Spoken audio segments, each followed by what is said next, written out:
नमस्कार दोस्तों।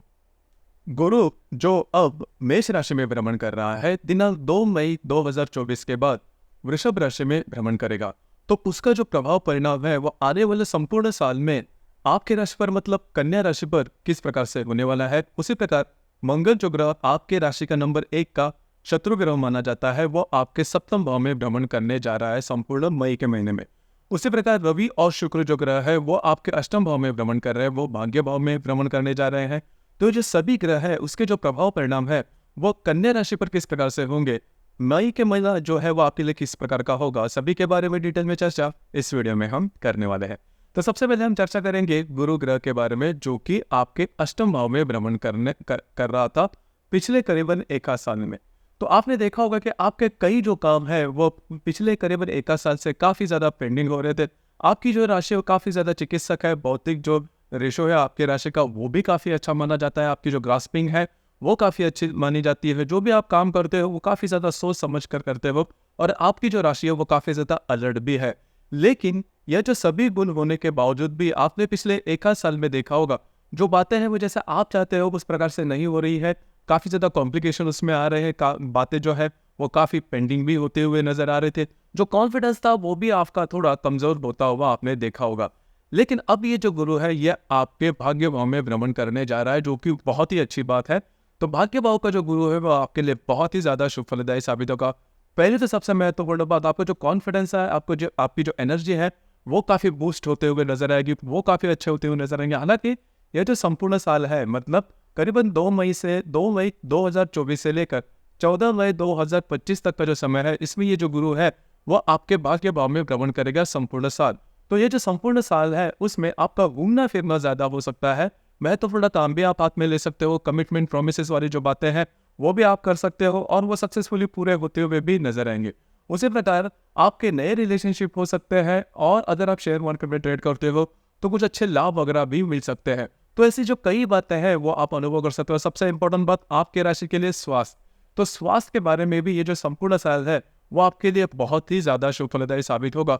तो पिछले करीबन 2-3 साल की अगर आप तुलना करते हो तो ये जो साल है मतलब आने वाला जो साल है वो आपके लिए बहुत ही ज्यादा शुभ फलदायी साबित होगा। अब हम चर्चा करेंगे मई महीने का जो राशि भविष्य है कन्या राशि का वो किस प्रकार का होगा। सबसे पहले हम चर्चा करेंगे कि आपका जो स्वास्थ्य है वो किस प्रकार का होगा। जैसे कि आपके राशि का जो स्वामी है बुध जो कि आपके सप्तम भाव में भ्रमण कर रहा है दिनांक 11 तारीख के बाद यह आपके अष्टम भाव में भ्रमण करेगा। उसी प्रकार जो मंगल जो ग्रह है वो आपके सप्तम भाव में भ्रमण कर रहा है, तो संपूर्ण महीना ये जो मंगल है वो आपके सप्तम भाव में ही भ्रमण करेगा। उसी प्रकार आपके राशि का जो षष्ठेश है शनि वो षष्ठ भाव में ही भ्रमण करेगा। अब यहाँ पर 2-3 बातें हैं जिस पर ध्यान देना आवश्यक है। आपकी जो राशि वो काफी ज्यादा चिकित्सक है, छोटी मोटी बातों को लेकर बहुत ज्यादा सोच विचार करते हैं, थोड़ा भी अगर आपको फेलियर आता है तो आप उसके पीछे लग जाते हो, बहुत ज्यादा सोच विचार करते हो। बस आपको इसी के ऊपर थोड़ा सा ध्यान देना होगा। इस महीने में जो बातें हैं वो कॉम्प्लिकेटेड तो ज्यादा नहीं होगी, लेकिन आपका जो नेचर है, आपका जो नेचर मैंने जैसे कहा कि बहुत ज्यादा सोच विचार करते हो आप और बहुत ज्यादा चिकित्सक रहते हो, बहुत ज्यादा अलर्ट रहते हो, छोटी छोटी बातों को लेकर भी काफी ज्यादा सोच विचार रहता है। बस आपको इसी के ऊपर थोड़ा सा ध्यान देना आवश्यक है। छोटी छोटी बातें आपको थोड़ी सी लेट गो करनी है क्योंकि उसका बहुत ज्यादा परिणाम आपको आपके लाइफ पर नहीं मिलने वाला। बस आपको इसी के ऊपर थोड़ा ध्यान देना आवश्यक है। उसी प्रकार यदि आप किसी शारीरिक व्याधि से पीड़ित है, यदि आपकी कोई मेडिकल हिस्ट्री है उस पर भी थोड़ा ध्यान दीजिए क्योंकि उससे रिलेटेड कुछ जो बातें हैं वो सामने आ सकती है। मोटे तौर पर अगर देखा जाए तो कोई बड़ी प्रॉब्लम कॉम्प्लिकेशन सेहत को लेकर मानसिक या फिर शारीरिक इस महीने में देखी नहीं जाएगी। अब हम चर्चा करेंगे कि आपका जो फाइनेंशियल स्टेटस है वो किस प्रकार का होगा। जैसे कि आपके राशि का जो धनेश है शुक्र जो कि आपके अष्टम भाव में भ्रमण कर रहा है दिनांक 20 तारीख के बाद यह आपके भाग्य भाव में भ्रमण करेगा। उसी प्रकार आपके राशि का जो पंचमेश है शनि जो कि आपके षष्ठ भाव में भ्रमण कर रहा है, हालांकि ये मार्गस्थ हो चुका है। उसी प्रकार आपके राशि का जो अष्टमेश है मंगल जो कि आपके सप्तम भाव में भ्रमण कर रहा है। तो कुल मिला के देखा जाए तो आर्थिक स्तर पर भी जो बातें हैं वो काफी ज्यादा नॉर्मल रहेगी, बहुत बड़ी दिक्कतों का सामना आपको करना नहीं पड़ेगा। सिर्फ आपकी जो इन्वेस्टमेंट रहेगी उस पर थोड़ा सा ध्यान देना आवश्यक है। इस महीने की मतलब मई के करीबन 18-20 तारीख के बाद का जो समय है वो आपके लिए बहुत ही ज्यादा शुभ फलदायी साबित होगा, खास करके पैसे के मामले में। मतलब पैसे की जो फाइनेंशियल क्रंचेस आपने पिछले करीबन 4-5 महीने में देखे हैं वो इस महीने के करीबन 20-22 तारीख के बाद धीरे धीरे धीरे नॉर्मल होती हुई नजर आएगी। आपकी जो राशि है वो प्रैक्टिकल है, पैसे के मामले में काफ़ी ज़्यादा चिकित्सक रहते हैं, काफ़ी ज़्यादा सोच विचार करते हैं। तो ये जो बातें हैं वो आपके लिए नॉर्मल हो जाएगी। और जो बात मैंने शुरुआत में कही, जो गुरु आपके भाग्य भाव में भ्रमण करने जा रहा है वो आपको कॉन्फिडेंस देगा। मतलब अब जो बातें हैं जैसा आप चाहते हो उस प्रकार से हो जाएगी, या फिर जैसा आप अनुमान लगाते हो उस प्रकार से होने की संभावना बहुत ही अच्छी बन रही है। सिर्फ यहाँ पर एक बात है जिस पर थोड़ा सा ध्यान देना आवश्यक है। हर एक साल की, मतलब इस साल के जो ग्रहण था, मतलब इस साल का जो ग्रहण था वो करीबन अप्रैल महीने में था। तो वहां पर ग्रहण के जो भी कालावधि होंगे या फिर आने वाला जो ग्रहण होगा वो भी सितंबर या फिर अक्टूबर में होगा। तो जो ग्रहण का कालावधि है उसमें आपको थोड़ा ध्यान देना आवश्यक है। उस कालावधि में किसी भी प्रकार के महत्वपूर्ण निर्णय बिल्कुल भी नहीं लेना। यह जो ग्रहण हो चुका था, मतलब सूर्य ग्रहण जो हो चुका था, उसमें भी आपने देखा होगा करीबन 9 तारीख को हुआ था, 9-10 तारीख को अप्रैल के। तो उस वक्त भी आपने देखा होगा कि आपका जो कॉन्फिडेंस था थोड़ा वीक था, आपके जो काम थे वो ठीक नहीं हो रहे थे, स्ट्रेस थोड़ा बढ़ा हुआ था। तो ग्रहण कालावधि में आपको थोड़ा ध्यान देना होगा। मैंने जैसे कहा कि सितंबर अक्टूबर में ये जो आगे का जो ग्रहण है वो होने जा रहा है, तो आपकी राशि के लिए, क्योंकि आपके राशि से केतु का जो भ्रमण है वो हो रहा है, तो ग्रहण कालावधि में आपको थोड़ा ध्यान देना होगा। उसी प्रकार अब हम चर्चा करेंगे कि आपका फैमिली का जो हैप्पीनेस है, गृह सौख्य जिसे हम कहते हैं, वो किस प्रकार का होगा। जैसे कि आपके राशि का जो चतुर्थेश गुरु, जो कि दिनांक 2 तारीख के बाद आपके भाग्य भाव में भ्रमण करने जा रहा है। तो पिछले करीबन 2-3 साल में घर के जो प्रॉब्लम कॉम्प्लिकेशन थे वो काफ़ी ज़्यादा बड़े थे। मतलब घर के जो लोग हैं उनके साथ आपकी जो इंटरेक्शन थी वो ठीक नहीं थी। लेकिन इस मतलब अब मई के बाद का जो समय है वो आपके लिए बहुत ही ज़्यादा शुभ फलदायी साबित होगा। घर के जो लोग हैं उनके साथ इंटरेक्शन काफ़ी अच्छी देखी जाएगी। उसी प्रकार अगर आप कोई नई वास्तु लेना चाहते हो या फिर वास्तु में कोई रिनोवेट करना चाहते हो, तो ये जो गुरु भाग्य भाव में भ्रमण करेगा वो आपके लिए काफ़ी ज़्यादा शुभ फलदायी साबित होगा। उसी प्रकार यह जो आने वाला संपूर्ण साल है उसमें आपका थोड़ा घूमना फिरना ज़्यादा हो सकता है, खास करके तीर्थ स्थल या फिर मंदिरों में जाना, या फिर अगर आप किसी को फॉलो करते हैं गुरु को वगैरह, तो उनका आशीर्वाद मिलना, इस प्रकार के अनुभव भी आने वाले साल में आपको काफ़ी अच्छे तरह से मिल सकते हैं। अब हम चर्चा करेंगे कि आपका जो अफेयर है या फिर लव लाइफ है वो किस प्रकार से होगी। जैसे कि आपके राशि का जो पंचमेश है शनि, जो कि आपके षष्ठ भाव में भ्रमण करने जा रहा है, लेकिन गुरु की जो दृष्टि है वो आपके पंचम भाव पर है।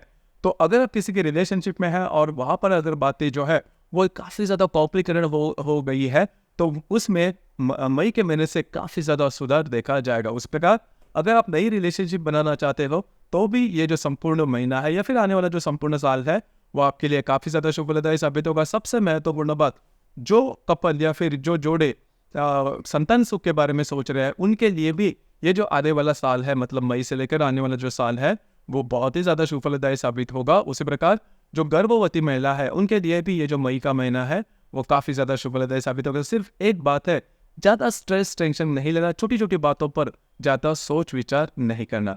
जो विद्यार्थी वर्ग है उनके लिए भी ये जो संपूर्ण साल है काफ़ी अच्छा देखा जाएगा। जो भी आप एफर्ट लोगे उसके जो रिजल्ट्स है वो जैसा आप चाहते हो उस प्रकार से आप पाओगे। उसी प्रकार जो अगर आप शेयर मार्केट में ट्रेड करते हो तो उन लोगों के लिए भी ये जो संपूर्ण साल है वो काफ़ी अच्छा देखा जाएगा। अब हम चर्चा करेंगे वैवाहिक जीवन के मामले में। जो विवाहित वर्ग है उनके लिए खास करके आपके सप्तम भाव में मंगल का भ्रमण होने जा रहा है। जो बुध है वो 11 तारीख के बाद आपके अष्टम भाव में भ्रमण करेगा और आपके सप्तम भाव में राहु और नेपच्यून भी है।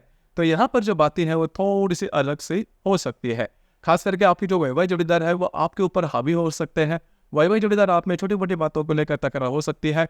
कई बार ये भी देखा जा सकता है कि आप में और आपके जो वैवाहिक जोड़ीदार है उनमें थोड़े संदेहजनक वातावरण जो है वो तैयार हो सकता है और जिसकी वजह से कॉम्प्लिकेशन है वो थोड़े बढ़ सकते हैं। इन चीज़ों से थोड़ा दूर रहना। अगर ऐसे कोई भी बात अगर आपको दिखती है तो तुरंत उस पर डिसीजन नहीं लेना, क्योंकि आपकी जो राशि है थोड़ी सी सिक्योरिटी होती है। आपके मन में क्या चल रहा है वो जल्दी से पता नहीं चलता और मन में ही परस्पर बहुत प्रकार के जो निर्णय है वो आप ले लेते हो। लेकिन इस महीने में इस प्रकार की गलती बिल्कुल भी नहीं करना।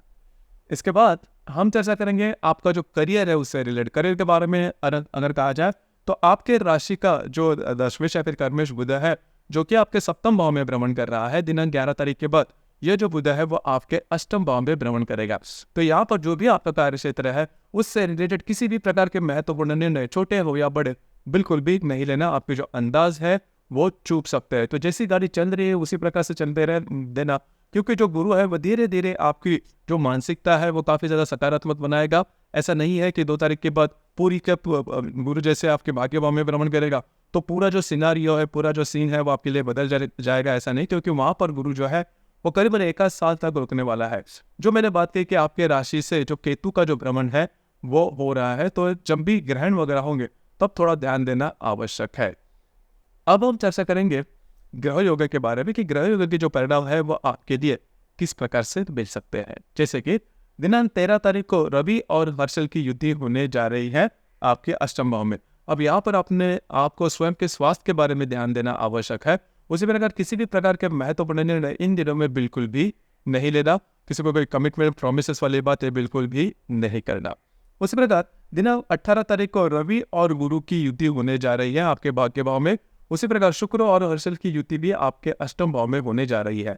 अब ये जो रवि गुरु की युति 18 तारीख को होने जा रही है आपके भाग्य में, बहुत ही ज्यादा शुभफलदायी साबित होगी।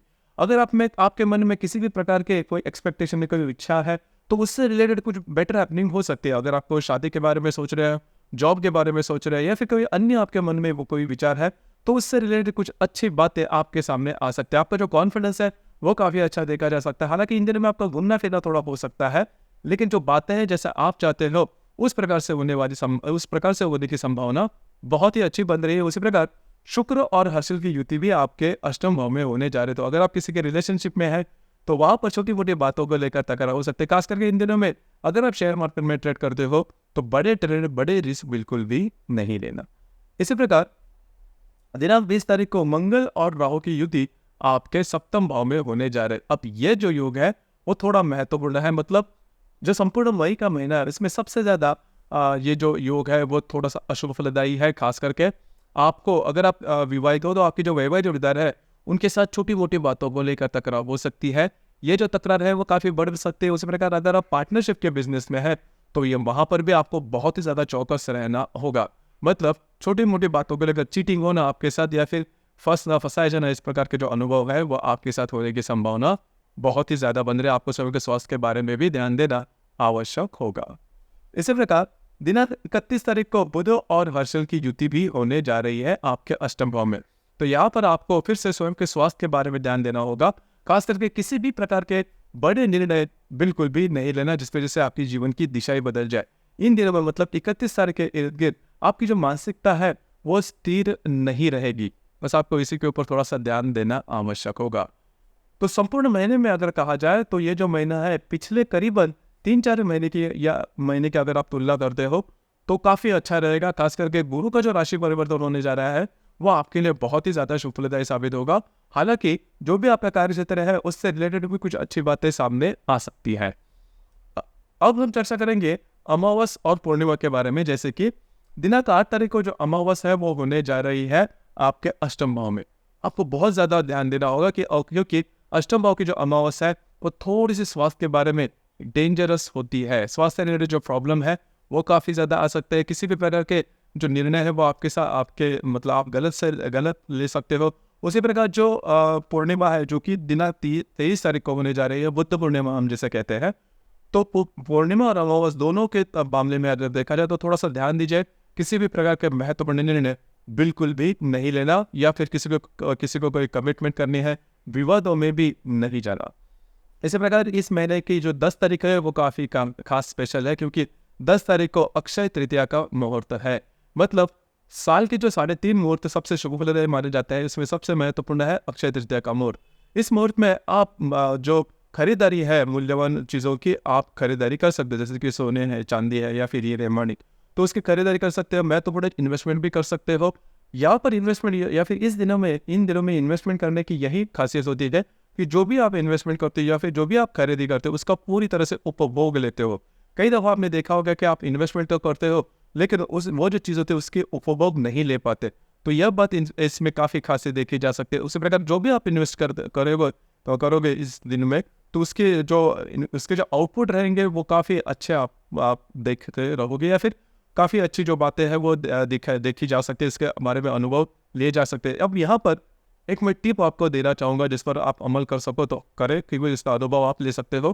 पुरुषों के बारे में जो वॉलेट होता है, जो पॉकेट होता है जिसमें हम रोजमर्रा के जो पैसे है वो रखते हैं, या फिर स्त्री के मामले में जो पर्स होता है उसके मामले में, अगर अक्षय तृतीया को आप ऐसे पॉकेट या वॉलेट या फिर जो पर्स है वो अगर आप लेते हो तो उसके जो अनुभव है वो आप खुद से देख सकते हो। वो जो पॉकेट है कभी भी खाली नहीं रहेगा, उसमें जो खर्चे है वो भी काफ़ी कम होंगे। जो कि आपके लिए काफ़ी अच्छी बात होगी। तो स्त्री और पुरुष दोनों जो है इस बारे में अनुभव ले सकते हो, और आपके जो अनुभव है वो ज़रूर आप नीचे कमेंट बॉक्स में ज़रूर कमेंट करना। और अपने जो चैनल है ब्रह्मांड सिद्धि एस्ट्रो, इसे भी लाइक शेयर और सब्सक्राइब जरूर करना। धन्यवाद।